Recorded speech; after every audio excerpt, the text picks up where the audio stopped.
Welcome guys, back to the podcast number 2 with Mr. Jose Molina. How you doing, man? It's been a while since I've seen you. I know we kind of had a little talk before this, but just I guess start off again with what you guys think. What do you have? I mean, another thing I want to know is like, what the heck is Project Rosalinda? Basically, I have 2 vehicles. I have a 1997 Nissan hardbody. For those of you who don't know, it's the one that came before the Frontier, real boxy little thing. And I also have a 1996 Lexus LS400. You got any questions about any of them? No, really, just trying to wait. I'm waiting for the 3-piece wheels to come in. Shit, man, you telling me I'm waiting for them to come in too. The 3-piece, right? Or 2-piece? They're actually 2-piece welded. Whenever I bought them, I'm an idiot. I don't know anything about wheels. So I thought they were 3-piece. They looked like 3-piece. I messaged the seller of them, and he's like, yeah, no, they're actually 2-piece, and they were welded beforehand. That's why I'm selling them. Don't really want them, blah, blah, blah, blah. It's like, as long as they're not stock Lexus wheels, count me the fuck in, dude. I'm good. So they welded the 3-piece wheels? Yeah, from the factory. Basically, Why? I have no idea. Just the original buyer, back in whenever they were manufactured, I just wanted them welded. What are they? They are SSR Vienna Dish 2s. They're 5x114.3, 18 by 7.5, plus 45 all the way around. So I mean, That's weird. I don't know why would they I guess why would the heck blow them down? But yeah, I don't know why the hell they would weld them down or anything like that. But like I said, so long as they're not stock, I'm good, dude. Yeah. as long as they fit. Yeah, I ain't picky, I'll make them fit. I don't have a problem with that. But like I said, with the hard body, I've kind of been neglecting it lately. I see that. I was waiting for that 2J swap to happen. I don't know about a 2J swap anymore, man. I want to. Part of me really, really, really wants to. But at the same time, they're expensive. And they're really expensive, and they're starting to get scarce now. Why don't you get like a 1J? A 1J, same thing. They're expensive and they're starting to get scarce. Everybody wants to do it, and part of me really still wants to do it. I've only seen one guy who actually has, there's a couple guys who have done JZ swaps to their mini truck. I know for a fact that there's one guy in Houston who did a 1JZ swap on his Toyota Tacoma. Damn.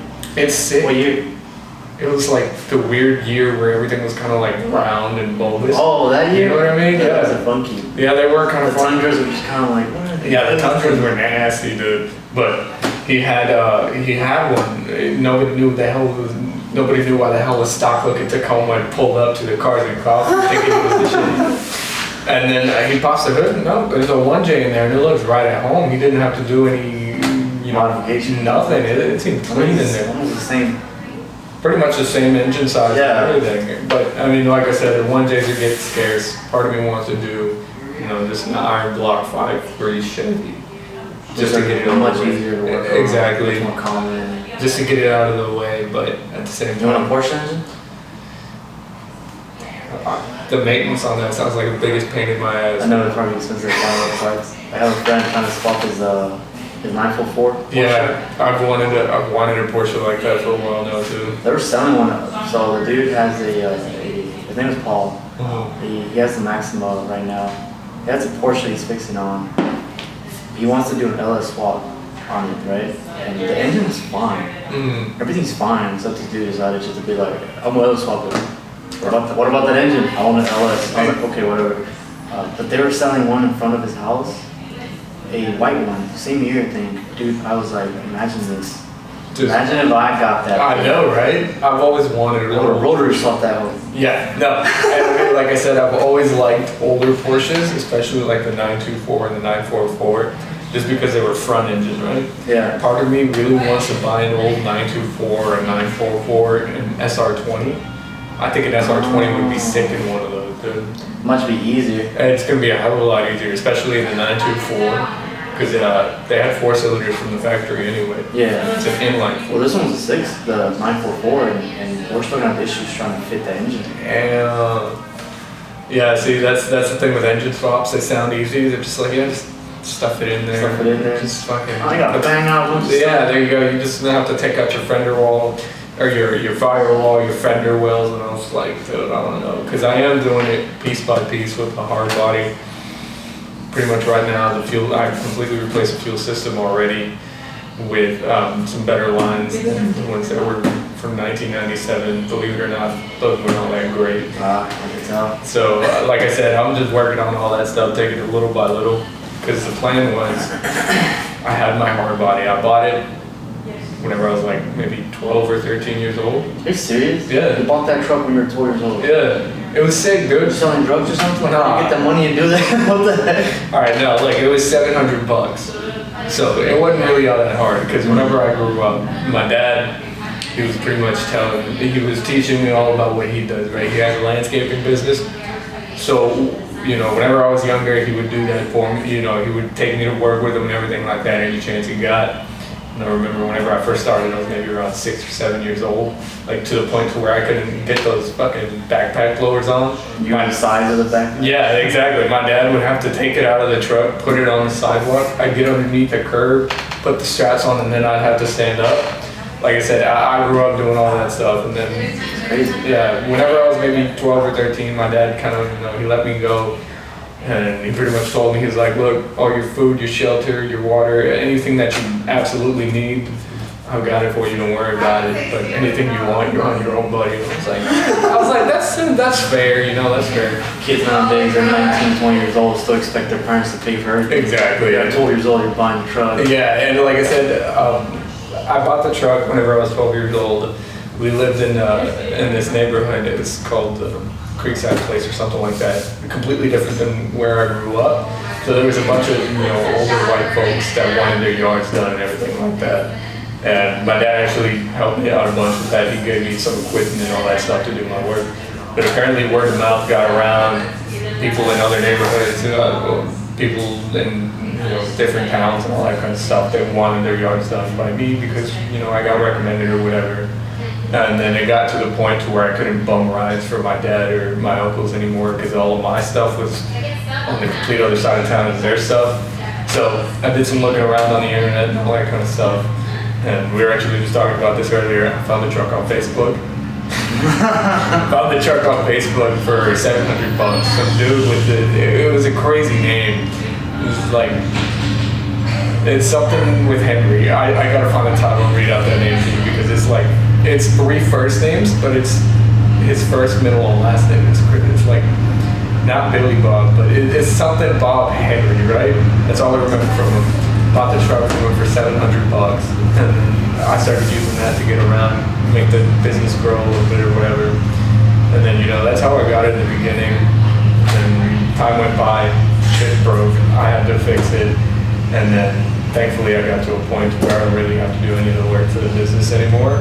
I just kind of, you know, make the calls and everything like that, set everything up. And I have a couple of employees doing it for me. You are a hustler. Man, I'm trying, dude. I did not expect that. Like, I'm trying. I knew you were working, but yeah, like I said, I'm out here trying to make something of myself, homie. You know what I mean? But you know, like I said, it's just a couple. Started the business at 12 years old. Somewhere around there, yeah. Like I said, it's really not that How old hard. are you now? I just turned 19 on Friday. Oh my god, Yeah, dude. I just turned 19 Friday. It's the beard. The beard is what. No, like I'm like I don't know, I'm like the age, but like dude, you are a hustler. Yeah, like I said, I'm trying down here, man. But like I said, thankfully, I got to the point where I don't have to really do anything with it anymore. So I started modifying. Big air quotes on modifying the truck. That chunk. Yeah, I know. That was cool. It down spiraled, man. Like I said, at first it was just kind of like, I started researching on forums and stuff of how to fix things, and then I saw some of them that were dropped, and I was like, dude, that looks pretty cool, man. You know, like I want to try that out. So I lowered it. You cut the springs or actually bought like Because it's leaf springs in the back and a torsion bar in the front. Easily the worst kind of suspension for lowering or lifting.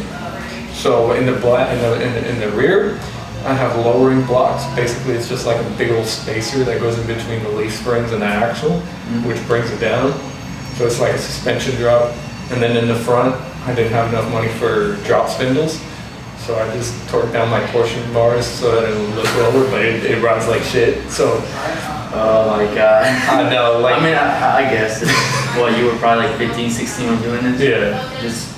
I mean, hey, I just wanted to drop it, so I was like, alright, it's the cheapest way to do it. I went to AutoZone, fucking $50 for some lowering blocks, and then just a big enough socket to turn that torsion bar.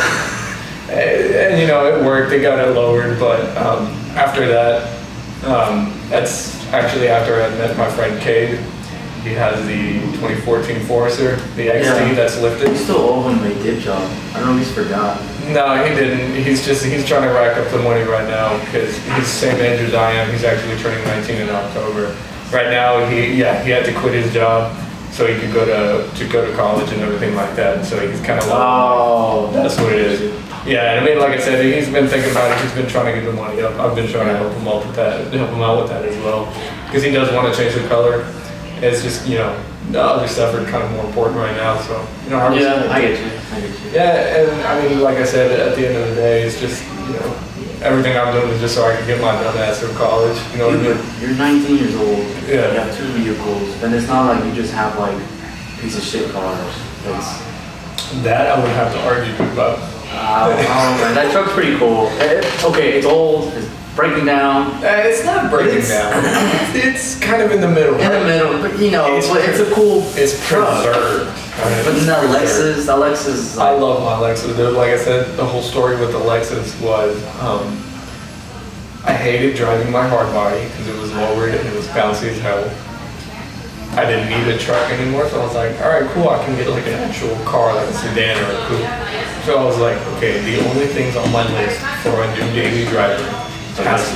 No. Like, you can ask Cade. Whenever I was looking for a new daily driver, I said, Cade, the only things that I need from this car are air conditioning and cup holders. It's the only things I want out of a new car. I don't care what it is. It just needs to have those 2 things. And then I was looking around. You went out and got a Lexus. Yeah, I got a Lexus. It was a small engine. Gas engine. Yeah, because part of me really wanted an SC300, but whenever I was looking for them, that just so happened to be the time whenever they started getting expensive because, you know, fuck me, right? You know? But regardless, like I said, I started looking around. I saw a couple LS400s that were for sale. They were okay. They weren't great. And I specifically wanted maybe a 96 or a 97 because it was actually 2 generations, if that's what you want to call them. Mm-hmm. From 89 to 95 or 96, they had the UCF10. From 96 to 2000, they had the UCF20, right? I wanted a 20 just for OBD2, so I knew I was going to have to do some work on it. I didn't feel like dealing with early on Lexus computers, you know what I mean? They're going to ask to work on now. Exactly, that's what I mean. I didn't feel like dealing with it. And then, like I said, I finally found some little Portuguese man over here in the Heights. He had one for sale, and I messaged him on Facebook and everything. Again, I find all my good stuff on Facebook for some reason. I guess I just have good luck there. But I know, man. But like I said, I'm trying. But like I said, he was selling an LS400, and I went over there. I checked it out. My grandma and my uncle actually came with me to come pick it up. And I took a look around it. It was kind of rough on the outside, like trim pieces, but not even important trim pieces. Like there's these little chrome strips on just the fit. Exactly, just a little cosmetic. Trying to turn yellow. Exactly. Oh, okay, that's basic. Like I said, it's nothing major. And then whenever I took it out on the test drive, I actually ended up taking it to 120. Was it everything? Yeah. What do you think? Because I've never experienced a car that smooth, right? Of course, it's like 23, 24 years old now, but I never experienced anything that smooth. He was like egging me on. So he told you to go that fast? No, he told me, he's like, yeah, man, let's take it down the highway, make sure that you like it, get the test drive going, you know. Let's take it down the highway, go 80, right? And then I wasn't even paying attention to the speedometer. I was just driving, making sure I wasn't going to crash his car. I don't even stomp on the gas. I'm just accelerating, and then I feel myself moving back a little bit. And then I looked down, I was like, oh shit, I'm going 120, and he didn't even notice. He's like, come on, dude, go faster. I was like, chill out, dude. It was fun, but he's a good guy. So you're like 18 at this point, right? Yeah, I was already 18. Yeah, because you barely got the car like not even a year ago. Yeah, I got it back in February, and like I said, it's always been one of my dream cars. I remember a neighbor of mine, he had an LS400 whenever I was really young. And I remember looking at it and I, kind of fell in love with it. And then he was actually a friend of my dad's. So he let me ride around it a lot. I fell in love with that car, dude. It was great. And then whenever I saw how cheap they were, I was set. But the funny story with the Lexus actually is the guy who wanted $5,000 for, which was, kind of high, but not really too high, because the interior is almost perfect. The only thing is a little tear on the driver's seat, but 20 years old. Yeah. That's not a hard thing to fix. Exactly. But like I said, the thing is too, it's still got the factory toolkit, the factory spare tire, the jack, the little handle thing for the jack, and it's even got the original Lexus first aid kit to it. It's sick. What? Yeah, not used at all? No, not at all. Like everything is still in this little plastic baggie. It's so cool. I haven't touched it. I haven't opened it or anything. I know, I'm not gonna open that shit. It's probably gonna be worth something one day. At least I hope it is. $10. A whole bunch of $10 is better than I had, $10 ago. You know what I mean? But no, like I said, he wanted $5,000 at first. That would look cool if you ever do a show thing. Yeah, exactly. This bag has never been open for 20 years. It's cool, dude. But like I said, he wanted $5,000 originally, but whenever we went on to the test drive, the check engine light came on, which. Oh. Yeah, I knew for a fact that he was trying to hide it because he was like, "What's that? No, that wasn't there before. What did you do? Blah blah blah." I was like, "That's what he's telling you to gun it that way. So you can bring it." Yeah, pretty much. And then I was like, "You know what? Dude, don't worry about it. Let's just take it to AutoZone, see what it is, and then from there I'll tell you if I want to buy it or not." Took it to an AutoZone nearby, and it was a check engine light for cats, catalytic converters, and I went over there. And then I was like, "Look, dude, I know you want $5,000 for it. I was ready to pay you the $5,000, but." The part after this video got cut, but what he ended up doing is he bought the car for $2,200 because he needed to buy good cats. But he ended up still straight piping it anyway. So, I mean, that's kind of a hustle move if I do say so myself. Then he goes on to say that he's comparing his Lexus to what a modern car is now, basically saying how big body the cars used to be back then, and now even the SUVs are still even smaller than his car. Oh, that's in okay. Yeah. I'll find that picture and try to put it up there. Yeah, so you can see it. Yeah, I'll send it to you regardless, but dude, the Durango is a 3-row SUV. That's what blew my mind. That is crazy. I know. And then I was like, big body. I know. I was thinking to myself, I was like, damn, I'm really driving this thing around like that. Because same thing. I used to drive my dad's dually around everywhere. Yeah. It's a 2004 dually. Wow, that's a big one. Yeah, dually Cummins. Like a Cummins dually with a long bed, right? And the coolest part about thing is that it's a manual, dude. Oh, the Cummins diesel, with the manual transmission, it's one of the best trucks to ever drive. Exactly. And I mean his pain in the ass. Yeah. But they're very nice work trucks. Yeah, I know. And that's exactly what we used it for. But like I said, it's relatively clean. It only has 100,000 miles on it. Which is, pretty surprising. That's especially. you. Yeah, exactly. It's barely getting broken in, Dude, y'all were doing that as a work truck and it barely has 100? Yeah, because we had other trucks as well. Like I said, my hard body was a work truck and my dad had a black one. Alright. Like I said, my dad had a black hard body a while ago too. And it was an extended cab with those weird little seats where you have to sit sideways and face each other, you know what I mean? I don't know if you've ever been in those, but I hate those so much, dude. Because I remember one day my dad said we had just sold this piece of land that my dad was sitting on for some reason, finally sold it. And then he's like, we're gonna go on a vacation, get hyped up, we're gonna go all the way to San Antonio, we're gonna go to fucking, we're gonna go to SeaWorld, dude. Right, and my dad had 2 dualies at the time. I don't know why. He had the gray one that I was just talking about, and he had a white one. 2 dualies, I don't know why, right? And then he also had the little black hard body. It was gonna be me, my mom, my dad, and my brother, 4 people, right? And then just out of nowhere, he's like, yeah, I don't feel like spending a bunch of money on diesel, so let's just take the little hard body and go all the way down to San Antonio. It's like, that's some shit, dude. I had to sit like this, you know, I had to sit with like my knees up in my chest with my older brother, just like the whole entire time, a good 4 hours, and I was cramping up. It was terrible, man. But I still love that little black truck too. Kind of wish I could have been kept it or But you know, regardless, I have my own shitty hard body to take care of, so I ain't tripping. You know? But like I said, I love his the Cummins, and he used to drive it around a lot for his work and my work and all that kind of stuff. I kind of want to go back to that. I like, so I'm not gonna like, what's that word? When you put a certain race that a certain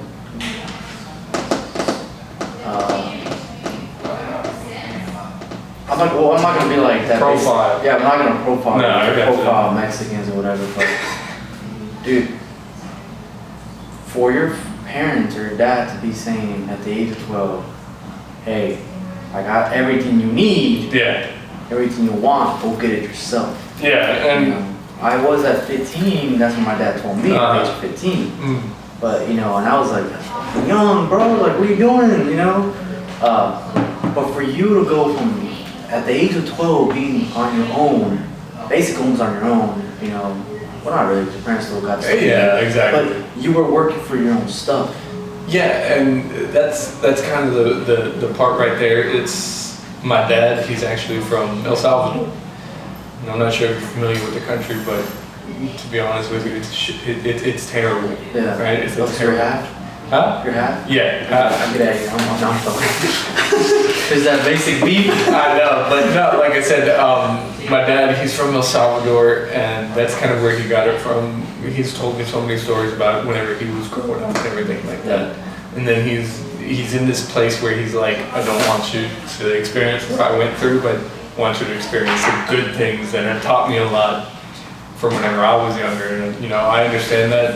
I mean, obviously, whenever I was younger, I wasn't all chipper and like, you know, like, yeah, let's go to work. And no, I absolutely hated it.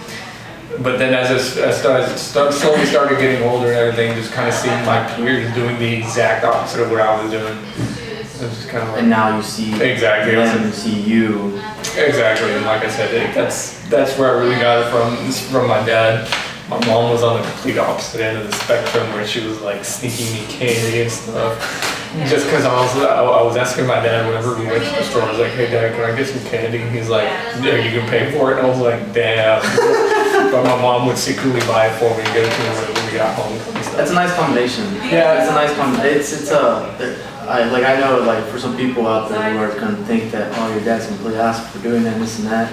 But yet again, we are growing up, like I'm always compared me to you. You were a little bit more like, holy fuck, you did this age of 12, like goddamn, you know. No, like I said, my dad's he's a good guy. Yeah, it's just how it is. Yeah. Like that kind of generation back then suffered a lot, and for you to have what you have now at your age and at 12, you have a lot more than what they had. Yeah. At the same time, they weren't just gonna, hey, here's everything. Yeah, and that's exactly my point. Whenever I got to high school, that's where everything just clicked, you know, because I would see, you know, the other people my age literally just throwing away the opportunities that they had in front of them, you know what I mean? Like they would, you know, cut class and all that kind of stuff. I'm not saying, you know, everybody has to be a good two shoes or anything like that.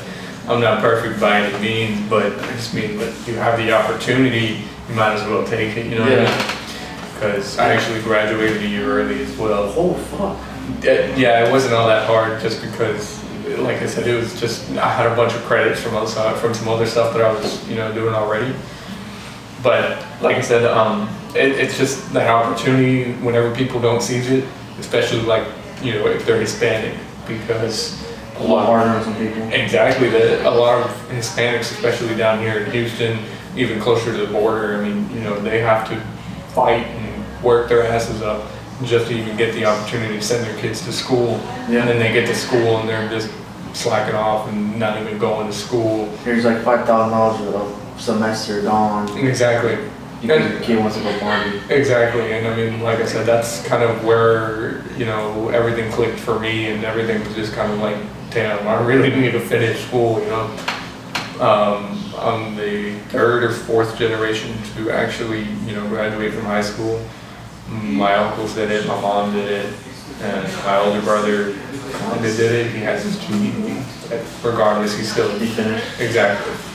But I mean, like I said, that's really where it comes from. I mean, same thing with mentality to do what's best. No, I know some people are saying that, oh, but you know, the whole, cause a lot of people are going to school for business that I know. Yeah. Like, I'm like, you don't have to go to school for that. You know, but some people are saying it's bad, as in like, oh, but I got that street knowledge, I can hustle on the side and do this kind of stuff. But at the same time, you have to finish school, because even though 3/4 or you know 5/8, 7/8 of everything, that information is useless for what you want to do. That 1/8 that they won't teach you that somewhere else. No. That's something that really helps out. Exactly, and I mean, like I said, I don't want to go to school for business or anything like that. College, you have it. Yeah, I mean, college is really kind of like a personal matter for me. Yeah, like I said, I told my grandfather that I was going to go to college and everything like that. And, you know, sadly he's not here to, you know, try to go to college and everything like that. But, you know, it's always been a personal matter for me, and that's why I'm not in college right now. I mean, pretty much every single one of my friends is in college right now. But I'm just at a position to where, you know, the degree I want to go for isn't exactly going to be useful.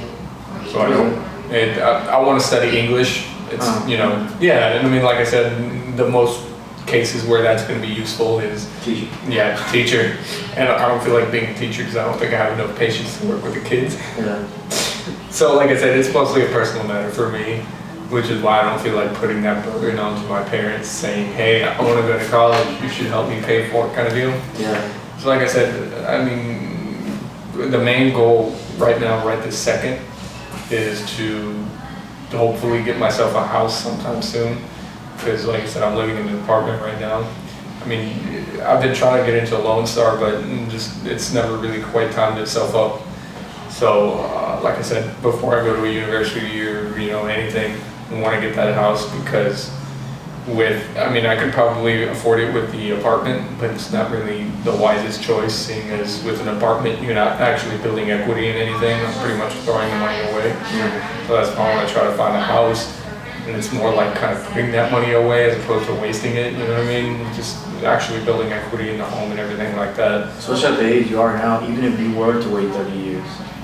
And I mean, like I said, it's just, I'm trying to get myself through it. That's where I'm really kind of struggling, but I know my family's there if I ever need anything. Yeah. There's still, like, I know a lot of people, I have like heard stories from like ex-coworkers that they'll be saying that, or just everyone saying that, yeah, my kids, I'm paying for my kids everything and all this kind of stuff. And in my mind, I'm just kind of like, I'm kind of mad or like jealous that I don't have that. Like, you know, when I graduated, my dad was like, yeah, I can't help you out. Like, you know, you can take, I don't know what you can do. It's like, I'm gonna try to help you out, but just I can't. Like, you try to put that burden on me. He's like, no, I got this. I'm supposed to pay for my own shit, right? Yeah. But at the same time, I was like, damn, I wish I had parents that would pay for it. Yeah, and I mean, like I said, there's no problem with jealousy, but envy is what really gets you, right? Yeah, but at the same time, that builds a character. Oh yeah. I've always been very prideful to the point where at the age of 15, I was like, I'll pay for most of it. Yeah, exactly. I mean, it was the same way for me, kind of. Basically, I went to, you know, like I said, I moved very early on whenever I was a kid. And it was only like 10 minutes away from where I used to live. Right? It was the strangest thing for me, because I used to go to this little school in Klein ISD, and I lived in this weird little kind of trailer park type deal. And like I said, my dad sold some piece of property or something. I don't remember what happened, but we were finally able to move somewhere else that was a little bit nicer. That's actually where my mom stays right now.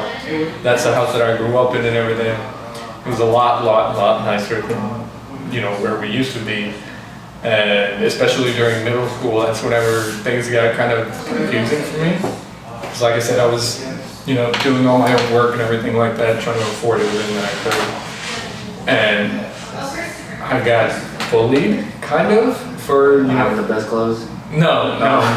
Usually the number one thing is like, oh, you know, we're this. No, well, yeah, that too, but also, you know, just for even having, you know, even just cutting yards in general, it was crazy. Actually, I know what you mean. Yeah. Ever listen to Gary Barnett or Gary B? I'll send you the link. Still gotta send someone else if we got sent to, but that dude is a pretty cool like guy. Like if anyone like has ever heard of him, like he's fucking like real. And he said the same thing. It's like back when he was growing up doing business or entrepreneur stuff, people would make fun of you for that. It was so stupid. They were making fun of you for doing your own job. Exactly. To try and grow. Well, I mean, it kind of hit a little bit close to home because they mostly focused on the racial aspect of it. Oh. Yeah, they were just kind of like, yeah, if you're a beaner, of course you would cut yards. Yeah. But you know, at the same time, you know, I was kind of in the middle where the racial stuff really kind of got to me. But the fact that they were making fun of me just kind of let me know that I was kind of, you know, on the right path.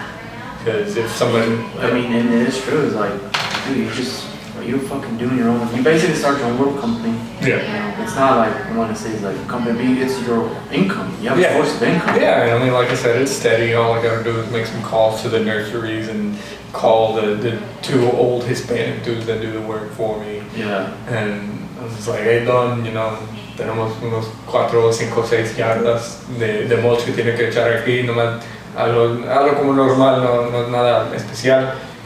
Y nomás me da una llamada cuando termina y después voy a llamar al cliente, él te va a dar dinero, me trae el dinero y después ahí le doy su corte y también se lo voy a llevar a lonche, cualquier cosa, más me avisa. Yeah. You know, get the money, you get the money. Exactly. And I mean, like I said, it's not like, you know.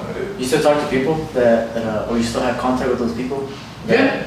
I wonder what they think. That's one thing I always thought about. Yeah. I don't like to say it like really often. I think it's the first time I probably like admitted someone else who's a girlfriend.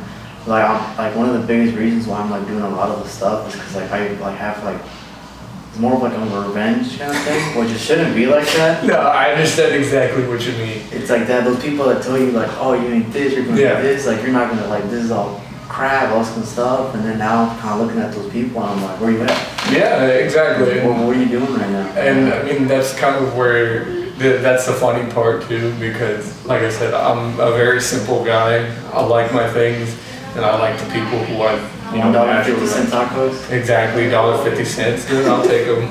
But like I said, very simple, and you know, whenever somebody, you know, it kind of bounces off and goes back to my grandfather. You know, like I said, I would go to work with my grandfather and my father, depending on, you know, what was going on. And I remember one day. There's this Church's Chicken. there's this Church's Chicken in Old Town Spring. Oh no, Old Town Spring. My grandpa used to cut the yard for that Church's Chicken, right? And it was the coolest thing because they would give us chicken for free and also pay us for doing the yard. So we were like, all right, cool. And I remember one day we had just gotten off work and we were gonna go to that Church's Chicken, and I was like, oh, hey, Grandpa, can you take me home? I just want to go change and everything like that.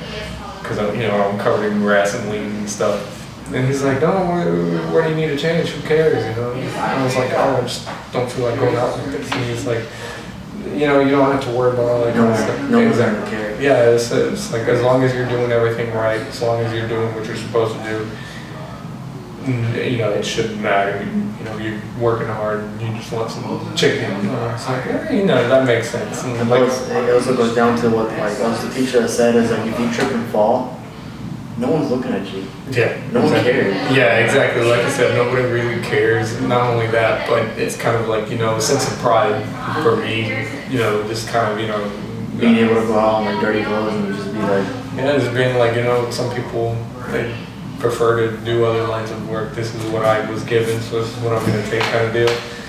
And you know, it's just ability to go to like go somewhere where you're dirty and still people look at you like, fuck, are you a loser? That has happened to me a couple times. You don't take that like, I take that very, very prideful as in like, yeah, exactly. I'm still here paying the same food you are. Exactly, and it was actually a funny story because I used to have this ex-girlfriend. She did something.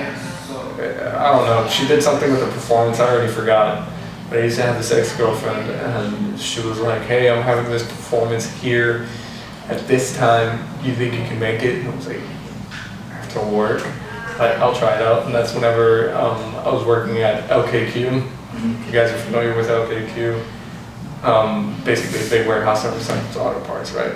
Like you have your pick your part, and then you have where I was working, where we had this huge yard of junk cars, and then we would go pull them, package them, and just ship them out, right? That's where I was working at the time, and I remember I had to pull up to that performance. I was all covered up in grease, and I was still in uniform and everything, and I showed up. And then she just looks at me, after the performance, right, I sat through. Okay, so I'm gonna apologize again, because it's barely trying to get the hang of it. Apparently, the camera did not pick up the last, so, after for another cut, it did not pick up the last 15 minutes of what we were talking about. I like that. And we don't know what we talked about. We were talking about some pretty serious stuff, I guess. Something about a performance that I went to for an ex-girlfriend. Okay, so that's the second part. It was recorded, so we can start off with there. Like, we went to the performance. She didn't like that I was dirty and dirty and greasy. Yeah, and I mean, like I said, it's just backwards image. I'm not really kind of an image guy, but at the same time, I like recognition and all that kind of stuff. Cause I like to think I work pretty hard, but at the same time, I'm not like my dad. He's very, I don't care what you think. I'm just gonna do what I do. My mom's very, hey, look at me, look at what I'm doing. So I'm like right there in the middle, you know what I mean? And that's kind of where if I do end up saying something, about my personal life, I like it, it's not that I expect it, but it's always kind of nice to have somebody say, hey, you're doing well. Yeah, I mean, it does help out. Yeah, exactly. Like I was saying earlier that, like, all the stuff that I've done is kind of a little bit for, like, revenge. Exactly, and I mean, I do the same thing every now and then. Like, it shouldn't be that way, but at the same time, I kind of pushed it, and it's not a lot about revenge. Like, my girlfriend's told me, it's like, why you just focus on yourself? Exactly. I am focusing on myself. But at the same time, you're just I can kind of rub it on. Exactly, that's the same damn thing I do. Oh, you're the guy with the 23 Oreo Jordans, whatever they call, saying that I had some basic ass food booze or something. Yeah, and now I see that person, and it's kind of like, yeah, exactly. At, And I mean, that's what I mean as well. A lot of my high school and elementary school, no, not elementary school, middle school and high school, I spent a lot of time in work boots, jeans, and sometimes a t-shirt, but mostly like, shirts kind of like these. Because also during high school, I did a lot of welding. We had, it was you cool. couldn't wear some good clothes. Exactly, and I mean, like I said, whenever I was in high school, they actually offered a welding class and everything like that. It was great. Shout out Mr. Hodges. He's certainly a character, but he's really good at what he does. What high school go to? Klein Oak. Oh, okay. Yeah, way up north. Yeah. And I mean, like I said, they offered a welding class there. I'm extremely grateful for it. It gave me some good experience that I can definitely use later on. And I mean, same thing with another teacher that actually did kind of change my life, Mr. Niederhofer, but we just call him Tim because that's his first name. And I loved him with all my heart. He's like an uncle that I never had, if that makes any sense. Like, I have uncles, I love them too. But there's actually an auto tech class at Klein Oak, and there's a full shop with everything. School pays for everything. Tim just goes over there and he pretty much teaches us. The funny thing is, I never actually took that class. Oh, I just kind of popped up every once in a while. He was cool with it. And it was usually during the time where I had nothing to do anyway. Yeah. We had a study hall period or something like that. I just go hang out with Tim, talk with him and everything like that. And like I said, he's helped me out immensely. He's, helped me out with the Lexus, the hard body. And he's helped me out with a bunch, kind of, teaching me things that I don't know, that I obviously didn't know, And like I said, he's changed my life as well. I love him to death. He drives a 2015 Chevy SS. It's crazy. Wow. Like, he recently just put slicks on it, and I think he's running about 11s or 12s or something like that. Yeah, he already has a Texas bead cam, long tube headers, no cats, nothing. And the slicks and the skinnies up front and everything. It's real nice and clean. And you know, like he's an idol for me, and I love that. And I'll run into him every once in a while now. And it's always funny too because, you know, like he's a very down to earth guy, and that's what I really like about him. Talk shit to you when he has to. Exactly. Like whenever I first pulled up to, you know, to the school with the Lexus and everything like that, he was just looking at it. He was just looking at it. He was like, "When are you gonna LS up it?" I was like, "Tim, leave me alone. Okay, it already has a V8. I'm happy." Okay. He was like, "Nah." But you know, he's a great guy. I love him. I have friends like that like 4 of them that go back to their high school still. Yeah. Because they used to be bottle shop. Yeah, exactly. And they're like, bro, like, this mechanic, they're like, yeah, the mechanic's bad. They help them all start off how to do cars and still got back to them. And Yeah. he's like, they always like, fucking asshole, man. He's a goddamn asshole. But he's a cool dude. I know, exactly. That's how I think all auto tech teachers are, but, you know, Tim is special to me. I love him to death. And, you know, I wish I could see him more often, but obviously, you know, he's twice my age and has other things to do. More important things. Exactly, and, you know, I'm not going to bother him for anything, but he really helped me out, especially with the Lexus, because I was really intimidated whenever I first bought it, because I was like, this is a luxury car, there's probably going to be a bunch of stupid things going on with it. And then I talked to him about it, and he actually helped me, you know, kind of convince me to buy the Lexus. Because he's like, dude, at the end of the day, it's a Toyota.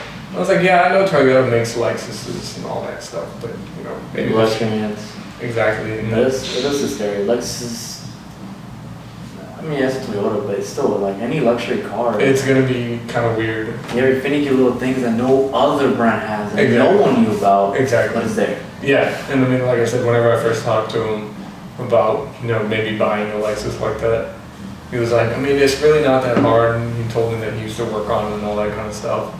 And he's like, yeah, it's just a Toyota at the end of the day. And the main thing you have to worry about is electrical issues. And I was like, maybe I'll get lucky. And I really did get lucky with my car because everything works. The only thing is that the steering column is a little buggy. But that's about it. You know, it still works. I can still steer the car, so that's all I really care about. The good thing about those kind of cars, or really any car in general that a lot of people don't know, most of the people listen to this will probably be like, they're known to cars. Some people that don't, it's like they get scared a lot by a lot of things, but everything is fixable. No, it really is. And like I said, everything works in my car, which is what I'm extremely grateful for. Except those electrical problems. Those are... No, and I mean, like I said... Short away. Yeah, exactly. But I mean, I haven't had any electrical problems, thank God. Yeah. And this is wood. Yeah, I hope it's wood, or if not, I just wasted it. That's why I thought it was marble, because I had like a little line here, but these with scratches, and I'm like, oh, this is not marble. But I was also talking to Cade, and pardon my French, but fuck you, Cade. He kept like telling me, he's like, you're gonna have electrical issues, dude. You're gonna have these little electrical gremlins everywhere, and I was like, dude, leave me alone, alright? Just, I want a luxury car, okay? It's comfy. It's comfy, dude. I bought a BMW 525i when I was, I think 17 or something.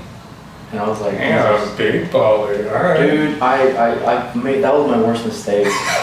I shouldn't have bought that thing. I think I talked about this last podcast. It was the worst shit. Like that, I bought it for $18,000, and when I look back at it, I paid off the car in less than a year. Oh damn, that's not bad. And I was like, what the I better buy myself a Corvette, a C6 Corvette for maybe 26. Yeah. A little higher end, like more money, but at least it drives on it. I sold it to my brother. I was like, just give me $3,000. I'm done with this car. I want to go buy the BRZ, and I was like, it's a waste of money. Yeah, and I mean, like I said, thank God the Lexus hasn't been like that. And I mean, but luxury vehicles, like, they're a pain, but they're also really good. So good. They're comfy. Yeah, like I said, I actually have the Carfax for my Lexus, and it's surprisingly clean. Apparently, it's only had one owner. There's a little bit of a little bit of an issue with the odometer, because it says that it might have been rolled back, but I really think that it's just a clerical error, if that makes any sense. Like maybe the odometer hasn't really been rolled back or anything. Regardless, you know, nothing major. Putting miles in the engine is... mileage ain't shit. Yeah. Like when I have friends, like when we'll go buy another engine, they're like, don't worry about the mileage. If you're gonna build the engine, make sure the block's clean. Exactly. And Everything else, yeah, don't worry about it doesn't matter. And I mean, like I said, clean. It stayed in Texas its whole life, so there's not really any rust anywhere. Yeah. And it was really well maintained. It sat for a little while as well. Like I said, the story on that car is it's great. You know, it's a good story for the car as well. But the part that actually really surprised me was just how well maintained it really was. Because it's sitting on Fortunato 500 series coilovers right now. You bought them? Hey, I bought them brand new, man. Those were Those were the ones I wanted. Mr. I'm gonna go to Facebook and find them. No, he went straight to the Fortunato website and bought them. I learned a lot from the hard body as well. That's actually where I got the idea for the Lexus from. Absolutely everything is ghetto rig on the hard body. After a while, everything started falling apart, and I was like, probably shouldn't do that.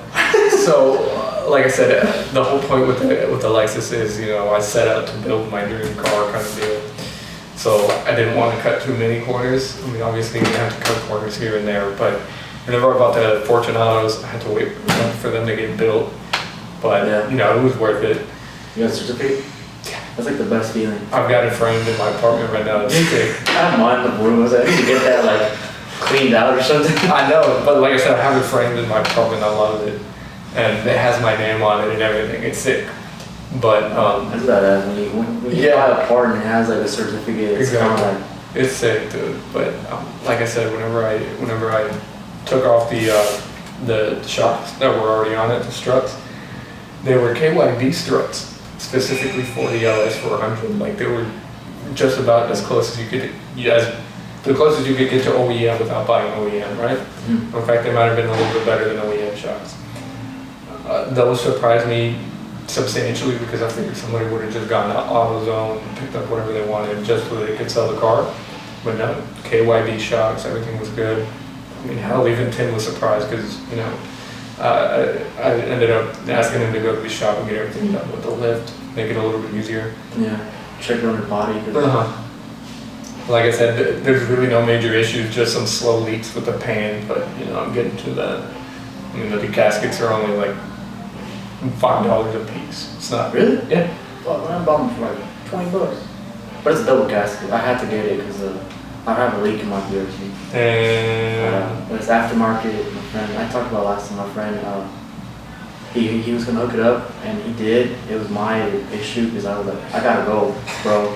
I have to go. Like, I have to go pick up my girl and leave. Yeah. He's like, I'm not done. He's like, I still gotta make sure it's like a little more better. I was like, fucking ghetto rig, whatever, just make it fit. Yeah. It's like open like this much. I am exaggerating, but you know. Yeah, I know what you mean, but like I said, with the Lexus, I'm really trying to do the whole no cut corners Make type clean, thing. clean. Exactly. Which is nice. The only corner I'm cutting is with the paint. Right now, it's not in the best shape. Like in the pictures, it shows up really good. How much would you pay for paint? We can hook you up with the vinyl or dip. That's what I was thinking, because I've got some buddies up in Dallas. You got buddies in Houston. There you go. That's what I'm saying. Right now, I'm still thinking about it, but what I really want to do is like a dark midnight purple, but keep the two-tone. You know what I mean? Like the Lexus right now is like a dark forest green and silver at the bottom. Oh. I want to keep that silver at the bottom, but with midnight purple up top. You know what I mean? Oh, okay. Yeah, that look funky if you do vinyl. Like I said, my buddies up in Dallas, they use Autoflex. That's what I mean. I don't know if you guys do Autoflex, but hey. No, that's one thing I'm trying to get into. But the machines are a little more up there. Yeah. It's not as Yeah. Jip already is not as commonly used. It is. I'm not saying that it's like no one uses it, but the Autoflex is even less. Like we're early on to the point that we don't have the amount of people coming in and asking for Autoflex. Exactly. Yeah, and I mean that's what I mean. I want to do Autoflex because I don't want to go get the car repainted, but I still want a different color just because the paint is fading already and everything like that. So that's why I'm leaning towards Autoflex. I mean, it's comparable to the paint. It is. So that's what I mean. I kind of want to go try it out, see what it's about. What's the store name? Dip Services. They've shown up a couple times.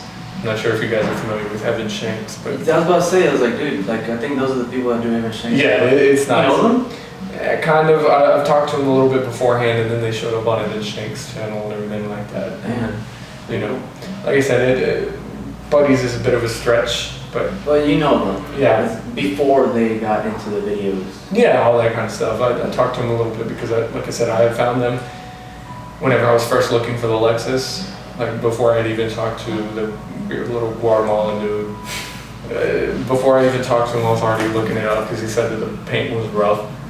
I was already looking into like different other options, and I found them, and I had some conversations with them. Yeah, the Autoflex, that's like not even dip, that's straight up liquid wrap. Yeah, and that's kind of what I was thinking about doing with the Lexus, just because Midnight Purple it's tricky. Very tricky color. I mean, I have two options I'm weighing, like OEM Nissan.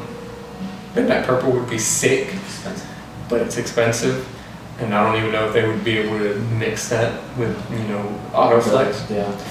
But the other option is just have it be really dark purple. You know what I mean? They'll probably like, I've seen those people's work, like not even on Evan Shanks' video, but like, Yeah, in general. like I'm like, they do They do really really colors. good work. Like, Yeah. they're not like all like, oh, this is a really good work of a simple color. They do some really cool work of It's crazy. crazy colors. Yeah, it's ridiculous. And I mean, like I said, that's the one corner I want to cut on the Lexus, because That's not really a corner. exactly. And I mean, like I said, It's not like something's gonna go bad and you yeah, exactly. And I mean, like I said, it's always reversible. That's what I really liked about it too. The wheels, I definitely did not want to cut any corners on. I could tell. Yeah, I really wanted either genuine wheels or something that's kind of new and different and out there. But I'm glad I went with the SSRs. The coilovers, I definitely didn't want to cut corners on because I can't do it. BCs. 12 front, 10 back. Yeah, and I mean, like I said, it's just at first I was looking at BCs and then I was like, they're okay. But like I said, I really wanted it to be unique and everything like that dream car. And then that's whenever I found out about Fortunato. Again, from Evan Shanks' channel, he ran Fortunatos on his Cayman. Yeah, the Cayman.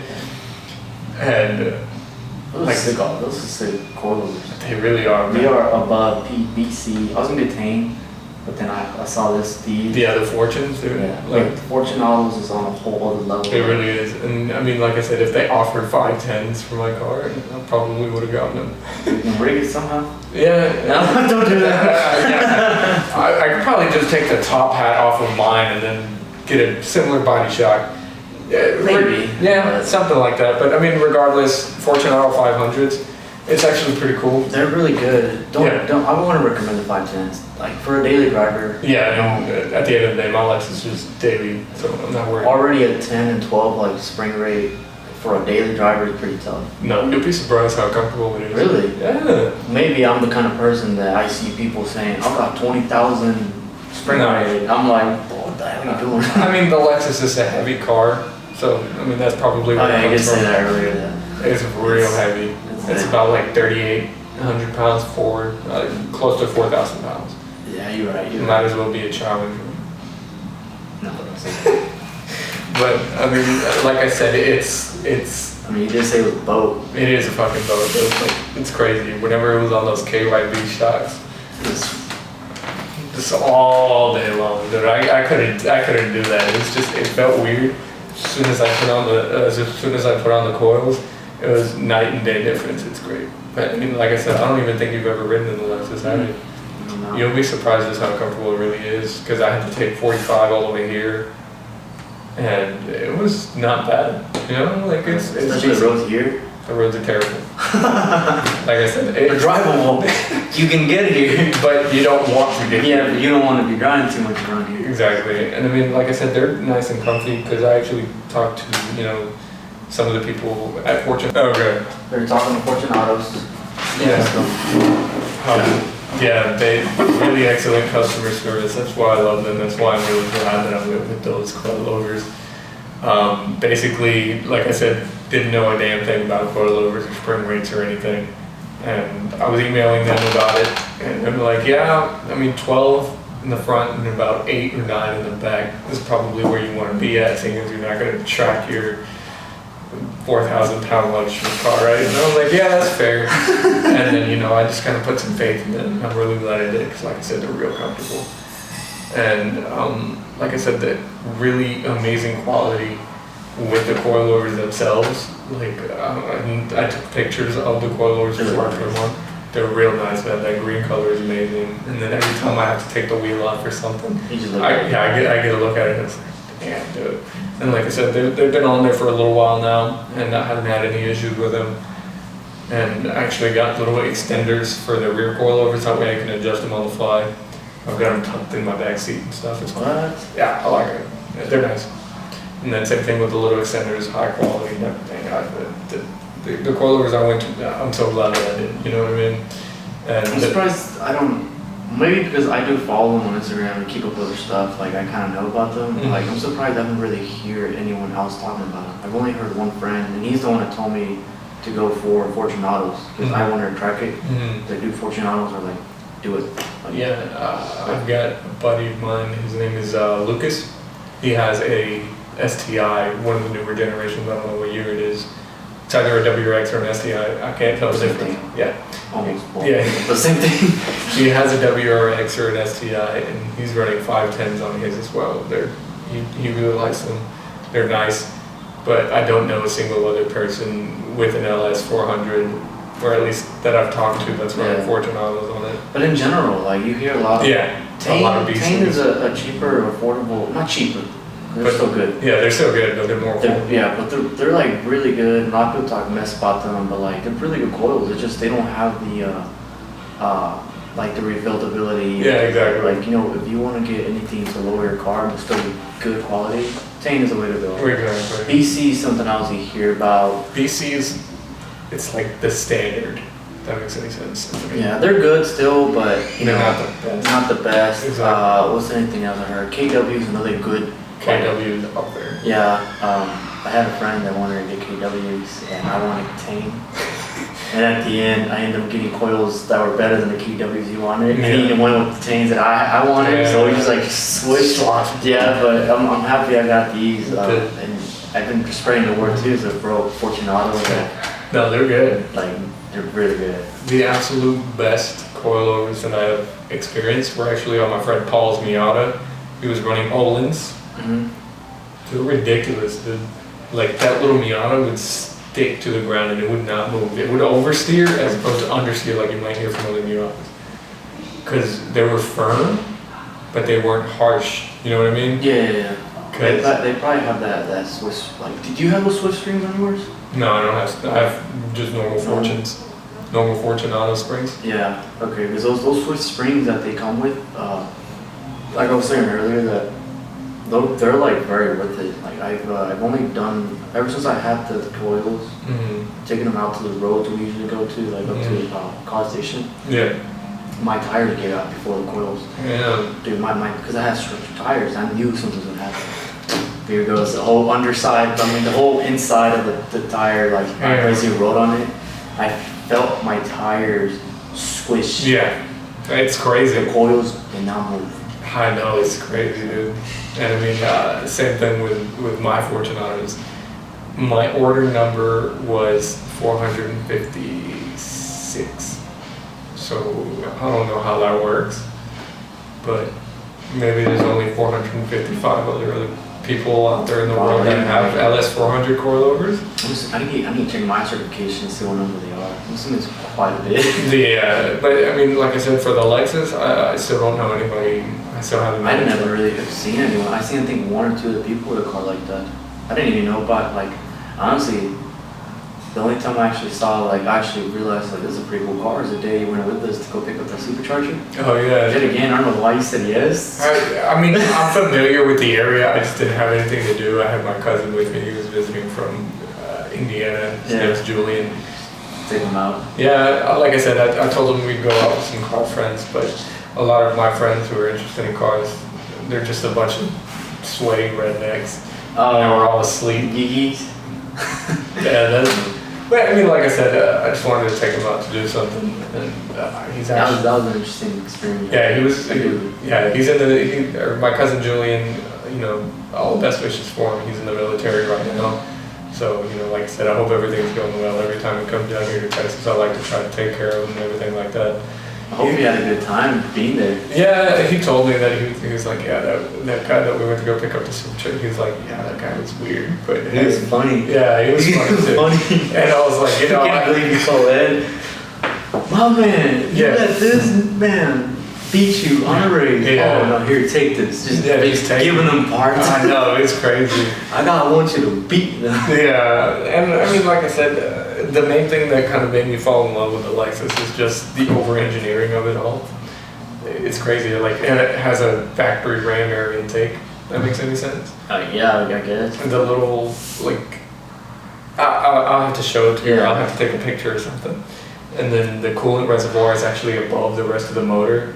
That way, there's no air in it and all that stuff. And whenever you really good. Yeah, and whenever you turn off the car, completely shut off the engine. The true overfill. Exactly. Actually works. Yeah, and I mean, same thing whenever you shut off the engine. There's actually a relief valve somewhere with the coolant lines, and it'll actually relieve the pressure, so that way whenever you come back to the vehicle, it'll start up, but it'll have enough heat to where you don't have to wait for it to warm up. It's not going to be enough to where you're going to overheat, if that makes any sense. Yeah. And then, just little things like the seats, the factory seats actually have their own little suspension system. It's like an 18-wheeler truck? Yeah. Whenever, if and when the suspension bottoms out, at least the seat will take the impact. That's pretty cool. I know, it's little things like that that really... That day is when I saw that car, I was like, damn, this car looks nice. Yeah, it's not bad. It's timeless. It's wide enough for you to be like, okay, maybe a little over fender thing will look really nice, good wheels, but not wide enough to the point where you're just kind of like, oh, that's just a little too much. Exactly. Nice length, it's just those kind of... the length is one thing I can't get over. It's long. I saw you park right now, I was like, nah, people park all the way out, and right now you showing me a picture, and I was just like, oh, wait, okay, it makes sense why he's this much out from every one house. Yeah, my apartment complex fucking hates me. Because vlogging half the way. Exactly. I live close to the very entrance of the apartment complex, and you've got everyone in there Altimas versus Sentras. I'm listing all the Nissans because those are the only ones that come to mind. The Camrys, Corollas. They're all parked. Everyone's in their spot, and then you've got me sticking out this much from the parking spot. And then I was like, damn, I kind of feel like an asshole, but oh well. I searched one up online, one of those Lexuses, VIP style. Yeah. And you know Adolfo? You know Adolfo, right? Yeah. Yeah. So he's one of the one that kind of also the kind of Lexus. He bought his Lexus. He has a GS350. Yeah, and I was ugly piece of shit. And he started fixing it up, and I was like, it doesn't look. Yo, yeah, it looks nice. This is nice. And he told me, he's like, just look at this car. He showed me the 400, and I was like, is that it? I was like, yes, it is. I was like, how? He's like, they VIP'd it. Yeah, it's nice. I was like, where's the over fenders? Like, that's the thing. You don't need over fenders. But what they did is they ended up, they did do a little bit like a fender roll. Yeah, but no, a wide body. So an actual wide body, over fender. But they ended up cleaning it up. Oh yeah, to where it matches the whole body. Yeah. And I was like, I looked at it and I was like, God. Yeah, one of these things. I know, man. Like I said, that's what really made me fall in love with them too. It's just there's so much you can do with them. They're just simple. They're clean. They're real clean, dude. That's a goal for mine, but shit, we'll see how it goes. Hopefully, it doesn't end up like the hard body. Hopefully not. Don't cut corners. I know, man. Like I said, so far everything's been going good with the car. I actually just changed the oil on it a couple weeks ago. Painless, legitimately painless. The drain bolt is right here. The filter is right there. Oh, okay. And I was like, you know what you need? You need to get one of them drain things that all you do is lift the lever and all the oil comes out. That way you don't have to unscrew it. I have one of those. It's so... Really? Maybe. But easy. I've got to the point to where I don't get oil in my hands anymore. You just snatch it out real quick. And okay. But like I said, it was surprisingly painless. It's not like the hard body. Changing the oil on the hard body is the biggest pain in my ass. Because the filter is way up there, so you have to slide your hand in between the frame rails of the truck all the different vacuum lines and cooling hoses and shit going through it, and then you barely have a grip on the actual oil filter, and then you have to try it on. It's a pain in the ass. I hate it. But I mean, if you were to LS swap it, you wouldn't have that issue. yeah, I wouldn't even have fender wells, dude. You're right, yeah. But no, like I said, it's an okay little truck. It's just I don't even know how the hell why it's so complicated. Because like I said, it's got 350,000 miles. It should be easy. Exactly. Right? The body and everything else is very easy. Just the motor itself, just the way they packaged it is really bad. That's it. I mean, like I said, it's got 350,000 miles on the clock, so I can't really complain, you know. Especially after you beat the hell for work. I remember the worst thing I put it through was 5 yards of mulch, equal to about maybe 2,800 pounds. Yeah, it was bad. And then the max tow rating was at 3,000 pounds for that little truck. That's tow, too. That's not even like... Yeah, it's not even in the bed or anything. It was a little trooper, dude. Yeah, I love that thing. It's still working. It's still good. Surprisingly enough, my fucking connecting rods didn't shatter into pieces whenever I did it. But no, like I said, I got that. Where does the whole Project Rosalinda come from? It's a project truck, right? Yeah. It's not quite red. It used to be red, but it's not quite paint faded. So, you know, Rosa meaning like paint. And then because it's pretty. Or I thought it was pretty. Yeah, it's something. When I looked at it at first, I'm like, who's this chick? I thought it was a chick. My girlfriend too. She's like, we texted. I was like, oh, nah, because at first like, oh, it just says Project Rosalinda. Yeah. I usually go off like Instagram names now. Yeah. I say their real name, they're like, ooh.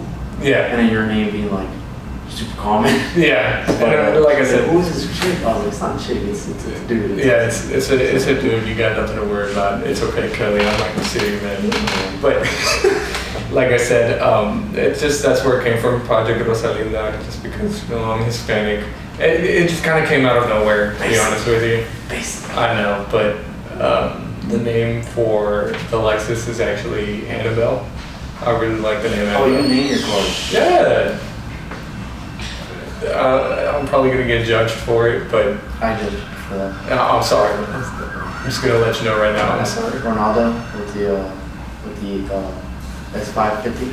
Oh, yeah. S550, right? No, GT550. I don't know. Yeah, the S550, the chassis code. His name is Carluna. I like Carluz or Carluna? Luna. Oh, Luna. Luna. That's not bad. I don't know, but it's just like naming your car. Like I don't say the name very often, if that makes any sense. Yeah. Like it's just kind of in the back of my mind. Like I like having that connection with my cars. You know what I mean? Yeah. Like it's not like, oh hey, let's hop in Annabelle. You know, it's just like, yeah, I'll take you in the Lexus kind of thing. You know?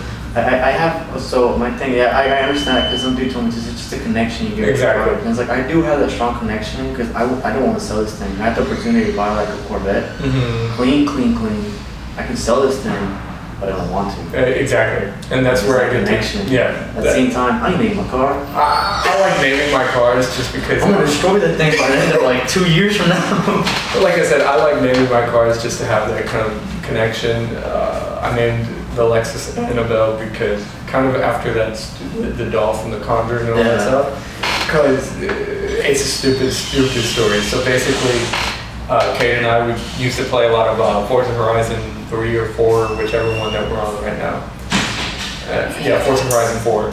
And I remember there was Kate, he just like disappears off the map. He went to go pick another car in his garage or something. And then I would just go off and I do my own thing because we were in our own lobby. And Kate is like, hey, Jose, come look at this. And I was like, what? He pulls out this like Lincoln something. I don't remember what it was exactly, but old school black car, right? He's like, hey, look, it's my Hellmobile, right? I was like, hey, that's the stupidest thing I've ever heard. He's like, no, this is like, it looks evil, dude. He's like, all right, you got a point there. It's like dark and kind of sinister and all that kind of stuff. And the whole point of VIP culture is like where, you know, like whenever the Yakuza bosses were like actually being transported in cars like that. If that makes any sense? Oh, blacked out. Yeah, that's why they were modified as well, so that way they would actually kind of fly under the radar, if that makes any sense. There's a whole story to it. I don't remember it exactly. I could be I'm not too sure about that. Yeah, I could be completely wrong, but I know that there is an actual tie to the Yakuza or I something didn't like know that. With VIP cards and everything like that, right? And like I said, it's just with Annabelle, you know, like, that Annabelle is an evil thing, but at the same time, it looks meant to be good. exactly. And I mean, like I said, with Annabelle, I want to make it look pretty sinister, if that makes any sense. Just like whenever you think, you know, whenever you think of that, of my car, my Lexus, you'll be like, damn. Well, the one I saw that they're showing, that Adolfo showed me, it was all blacked out. It has a little bit of chrome, the wheels are chrome, but it's just like, It looks clean. it looks clean. Exactly. It look, actually, when you think about it, it does look kind of like a, let's say mobster's car, but like someone like that, Exactly. all blacked out. It's kind of something you'll see in a movie, Yeah. or the kind of music videos of a black car that just like straight up like, damn, that's pretty cool. That's actually my favorite part about my car. It's just that it's everywhere. Like it get referenced a lot. For example, the song that I most recently found that mentions it is Obsesión by Aventura, old bachata song Yeah, I know. from like 96 or 97 or something like that. That old? Yeah, Aventura. Fuck, dude. I didn't think they're that old. They're like early 2000s. I think they are. It's like in between late 90s, early 2000s. Huh. But regardless, they mentioned it in one of the lyrics. It's like, "Ira la bien vestida en mi Lexus" or something like that. I was like, hey, what? Hey, well, Lexus, I'm confident. It's cool. And then same thing, like I was telling you outside that I was watching Seinfeld, and you actually see LS400s kind of popping up in the show every once in a while. It was a popular car, kind of. Exactly. It was still very new, very hot, so that's why it was, you know, in pop culture and everything like that. Biggie mentions an SC300 in the song "Hypnotize." It's actually in some of the modern songs as well. I'm not sure if you're familiar with Young Greg. No. That is some dude, some I listen to a lot of underground music, but like. Yeah, me too. I like to listen to underground as well.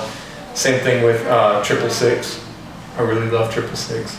Oh yeah, no, I heard 666. 666 Mafia. They mentioned it in one of the songs too, I believe, or something like that. I just like hearing the name being mentioned. I think it's fun. It's funny because the word combination is used in certain areas. Like I saw it was an Avengers quote, or an Avengers, like some guy was saying, "This is the culmination of music." I was like, "Oh, shit." I know, it's cool. Yeah, I know, it's fun. Yeah, but like I said, the Biggie lyric is what kind of stuck with me. And same thing with a couple of other rappers here and there. I just like hearing the name. Yeah. You know what I mean? It's a cool car. Like it's really I really cool. like it. So, And I mean, like I said, the story behind it is cool. And like I said, I've always liked having special connections with my cars. And the connection with the hard body was obviously because, you know, it kind of changed my life. really got you to where you're at. Exactly. What was your first car? Yeah, and I mean, like I said, with the Lexus as well, at first, you know. Yeah. So the connection to your car is not there. Now you're going to, you have a Yeah, I have uncle. an uncle named Mark who has a stepfather named Clark, right? So Clark, he is an amazing man. He has taken so many different routes in his life, it's crazy. Like the man has been up Mount Everest like 3 times. He's been up, like to the top. And you would never guess by seeing him. He's just like this older guy, kind of, you know, I don't want to get into his looks, but if you see him, you don't think that, you know what I mean? Like, you know, but regardless, like I said, it's just, I told him as well because my aunt and I actually went to his house to go pick something up or whatever, and my aunt drives a Lexus ES300, and Clark asked about it because it used to be his car. And he asked me, he was like, "Hey, didn't you recently buy a Lexus?" I was like, "Yeah, I bought an LS400. And then he was like, "You bought an LS400? And I was like, "Yeah." He's like, "Cars are great." And then he tells me the story about how he went to one of the very early Lexus dealerships back in 1989, right? He had this job where he would drive wholesale cars or something like that.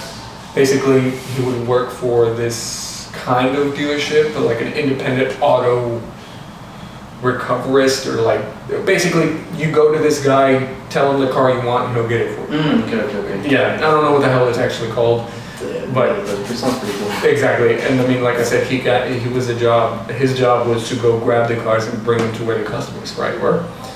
And some guy wanted a Lexus here in Texas, right? So he went somewhere in the northeast, I believe, to one of the very early Lexus dealerships back in 1989, 1990. And they flew him out there, and then he drove the LS400 all the way back down to Texas. And he was the first one to drive a Lexus in Texas. I was like, dude, that's fucking sick, you know? Like, hey, I think I just found my like kind of special connection with it. Yeah. Because it was just so amazing having even known the person to bring the first Lexus car into the state of Texas. It was cool. Really? That's when they barely came out. Texas kind of had their first Lexus. I mean, Texas had their first Lexus in like 1980s. 1989, 1990, somewhere around there. Damn. Yeah, because Lexus didn't start out as a brand until maybe 1989, 1990, somewhere around that area. Oh shit. That's pretty cool. Yeah, that's whenever they first started out. First car was the LS400, and then once that started getting like it was huge, just because it was competing with Mercs and Beamers and all those other things. But at a much lower price though. That's where it was astounding. And then They do have that, and you've seen that meme where like the Audi, the BMW, and the Mercedes kind of like make fun of the Lexus, like, oh, you're trying to fit in, but you're not. Yeah. It's a real funny thing. I know, but I promise you that any other car in that same age of the Lexus is probably has some pretty serious issues that just happen and you can't do anything to prevent it. You know what I mean? Because I mean, any car will run forever if you give it enough preventative maintenance and all that kind of stuff. Nowadays, the Lexus, dude, they're fucking cool. They're nice too. Especially those F Sports, what are they called? My boss actually drives a GSF. It's cool. Damn. Yeah, it's sick. It's an all-white one with a carbon lip, carbon rear spoiler, carbon side skirt, carbon roof. Yeah, it's sick. And before that, he had an ISF. Damn. Yeah, those especially those SC, no, the 300, 350s or whatever they're called. The LC500s. LC500s, there you go. Those are nice, dude. That's a baby LFA right there. I know, man. I've only seen an LFA in person once. Really? Yeah, it was at that Cars and Coffee in Memorial City. When? A couple years ago? Yeah, it was a long time ago. That's probably the first time because I've only seen one, a couple years ago. Was it white? Yep. Yeah. It was the same one that, And then the last one I had with Mark, I was telling him, like, dude, I've only seen one. I know, it's crazy how rare those cars are, but they're so nice. They're nice. They're really expensive, but they were $400,000 new, and then now they're like upwards of $600,000 or $700,000. Are you serious? I think so. They went up? They went up. They've been going up because it was low production. Nobody wanted to buy one at first. Because, I mean, to be fair, the performance isn't really that great, but it's a V10 Lexus. I mean, where else are you going to find something like that, you know what I mean? That's when they started kind of going up in value. Also, whenever Jeremy Clarkson drove one in Top Gear, that's whenever they really started recognizing it for the car it was. It's kind of messed up that the car's worth the value, but Lexus is not getting that money. That's messed up. The Lexus. That sucks. They were losing money on every single one of them that left the lot. It was crazy. But that car brought a lot of ideas that are now implemented are from that car. Yeah, it's crazy. All those F Sports have almost a lot of features that the LFA has. No, it's crazy. Even the IS like 250s have like the new ones. The tachometer, dude, the way it moves and stuff. Yeah. That's LFA. Yeah, it's crazy. It's like all those little, like, I wouldn't mind. I told Kelly, I was like, we need to get one Lexus, but she wants a Tesla. I'm not hating. But you know. Hey, I've got an IS 350 for sale at work, dude. Come check it out. It's an F Sport. She don't want to get rid of that Corolla, man. I've been trying to get it to like buy something better. I like my Corolla. The IS, and just tell her, look, the IS is just a Corolla with a Lexus badge. You get red leather on the inside, you're fine. Oh, she likes red leather. She said that the one thing she'll probably want to do is like, I can do one thing to the car and she can do the other. I was like, but I have to pay for both. I'm like, what the fuck? She's like, I get to turbo it. or supercharger. A Corolla? Yeah, and then she wants red leather, everything red leather seats. And red leather, I've never seen it done right until I saw the IS350 that we have. Oh, because her car's white. So she wants red leather seats and everything else is like red. Yeah, because I mean, all the rest of the red leather that I've seen, it's really bright. Mm-hmm. That's what I don't like. The BMW, the 335 red leather seats like that, that looks nice. No, the Lexus.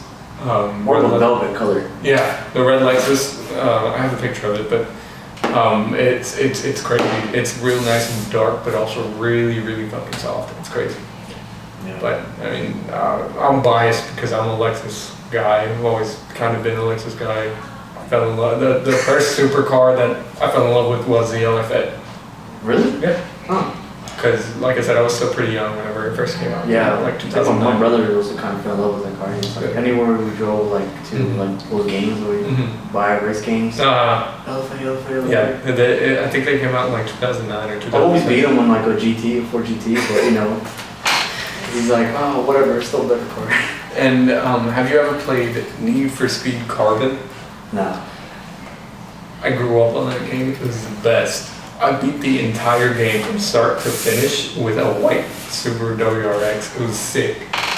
Damn. Like, it was Need for Speed back whenever the cars didn't really matter. It just, Yeah. And I mean, like I said, they had drift events, dude. Like in the drifted on the WRX. Yeah. That was like that's That's where I knew I was like, dude, this game's bullshit. But still, at the same time, it or was not like Minute Club. You're going 350 miles an hour. yeah. And you brake to 20 and then. Like I said, those games are the best, man. It's just, I love Need for Speed Carbon, and I've recently been getting back into Forza Horizon 4. I play it on my PC, it's fun. And then, like I said, tons of racing games that I really like. I played a lot of Gran Turismo. I'm actually really good at Forza Horizon 4. Good at I've been wanting to actual play the racing. game for a while. Really? Yeah, I just haven't had time. Damn. Or really, yeah, I just don't have. I don't want to get a game and play it. And, yeah. Hey man, kind of been for a while. So. Yeah, no, I got you there. No, like I said. So, but no, thanks for coming out. Yeah. You know, really appreciate it. I'm happy that you came out and joined this. You know, more welcome to come anytime. Yeah. I mean, hey. Really interesting stories. I didn't even know you ever did. But just just to kind of say goodbye, just let people know what you're doing. Yeah. Or they can meet you up or contact you. Yeah, I mean, If you want to buy a Nissan. if you want to buy a Nissan or anything that is used, give me a shout. I do a lot of my social media stuff for my work on my project Rosalinda, account. So I have all I'll my. tag you on the description, that way they can. I have my email and everything over there, and I have my phone number on there and everything. Anytime, just give me a shout and I'll be there. Appreciate it, man. Appreciate it again, man. See you soon. Yeah, for sure. Thanks guys for watching. Hopefully bring this out soon, and I'll see you in the next one. We got a really interesting guy next week. Interesting guy. He, Like that. He was one of the sponsors for the Santa Fe cruise with the shooting. Wow. So pretty cool. Yeah, that's gonna be exciting. Yeah, see what happens. That's me fucking shame, dude. Nah, you're good. But, yeah, thanks for watching. I'll see you on the next one.